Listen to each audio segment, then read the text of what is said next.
Voici donc la dernière page de ce chapitre 3, la partie donc qualitative des équations chimiques. Ici, je vous propose l'équation ammoniac NH3 qui réagit avec du gaz et oxygène, O2. Le NH3 et le O2 vont donc subir des ruptures de liaison intramoléculaire et former de nouvelles substances qui seront le N2, le gaz azote, et l'eau, H2O. On équilibre, alors pourquoi 4, 3, 2, 6 ? Alors, l'idée est la suivante ici. Vous avez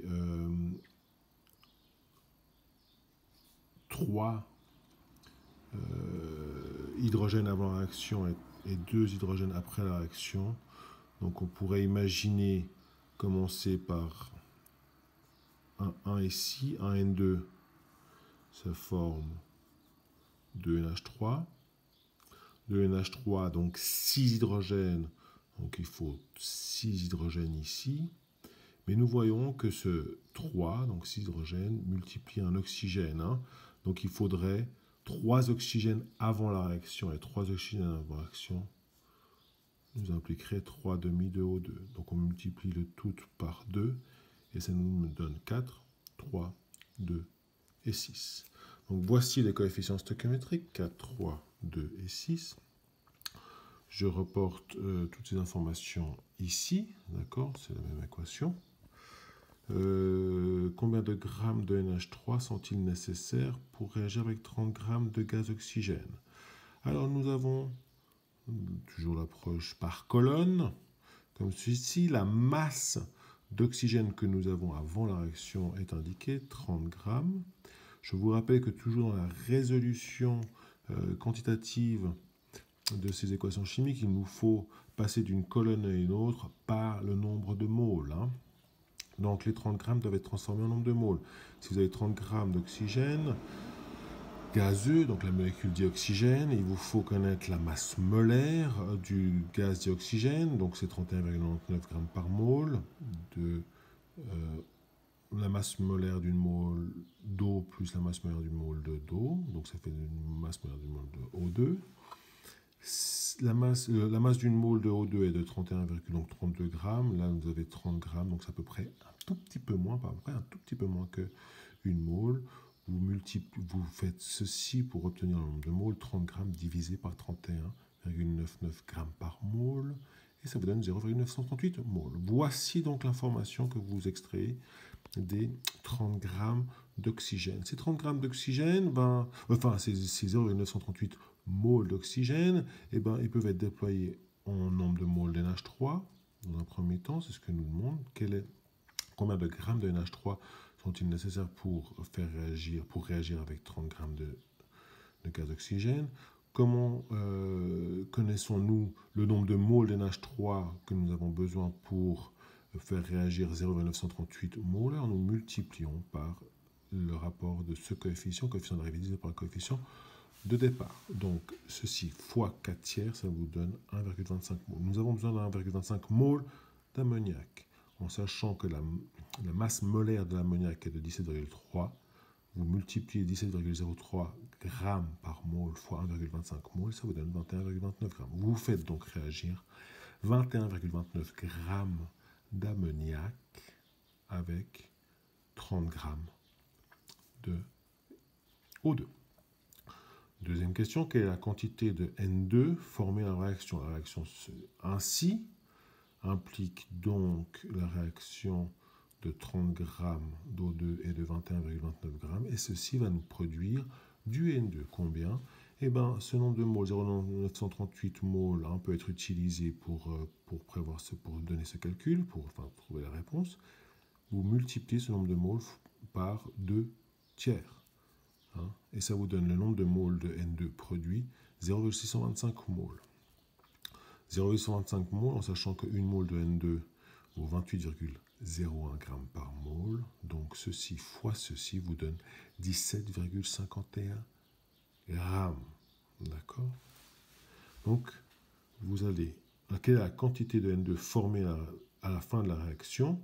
Alors, le nombre de moles de N2, on ne spécifie pas ici le nombre de moles, le nombre de grammes, donc j'ai simplement mis les deux. Vous pouvez répondre 0,625 moles ou 17,51 grammes.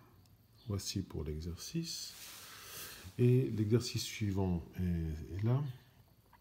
L'acide chlorhydrique HCl attaque le fer pour former du trichlorure de fer et du gaz hydrogène. Nous exploitons déjà cette donnée sous forme d'équation. L'acide chlorhydrique qui réagit avec du fer pour former du chlorure de fer 3 et du H2. Les coefficients stoichiométriques, eh bien vous voyez qu'il y a 3 ici et 1 ici, donc j'ai décidé de mettre 2 FeCl3 là. Si vous avez 2 FeCl3, eh bien vous avez 2 Fe, vous avez 6 HCl, et 6 HCl indique que vous obtiendrez 3 H2. Alors, ensuite les colonnes, nous formons les colonnes. Et nous allons exploiter ici une information qu'on n'a pas encore forcément vue, mais que nous utilisons souvent au laboratoire, ce sont les concentrations. Combien de grammes de fer sont-ils nécessaires pour réagir avec 200 millilitres? C'est d'une solution d'HCl. Alors la solution d'HCl ici, c'est donc une solution contenant du HCl dans de l'eau, solution aqueuse.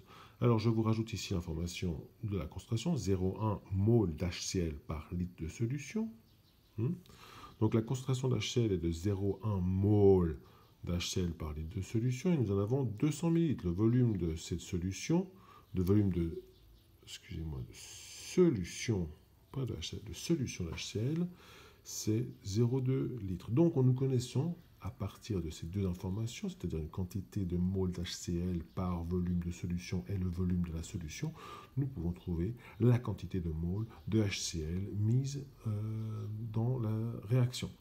Donc c'est 0,2 litres fois 0,1 mol par litre, donc ça fait 0,02 mol d'HCl. Nous avons 0,02 mol d'HCl et nous cherchons à savoir le nombre de grammes de fer que nous pouvons faire réagir avec ces 0,02 mol d'HCl. Eh bien,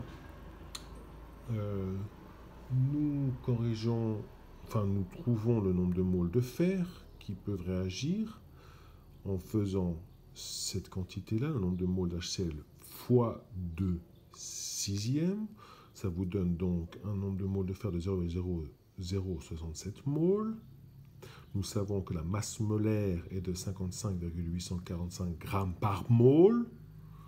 Donc le nombre de moles de fer fois la masse molaire de fer nous donne ce que nous cherchons, la masse de fer. La masse de fer nécessaire pour réagir avec cette quantité d'HCl. Donc 0,372 grammes. Troisième question, combien de grammes de H2 obtient-on à la fin de la réaction? Nous partons du nombre de moles, nous multiplions ce nombre de moles par 3 sixièmes, ça vous donne donc 0,01 mol. Vous savez que vous allez produire 0,01 mol de H2. Nous savons qu'une mole de H2 pèse 2,016 grammes, la masse molaire.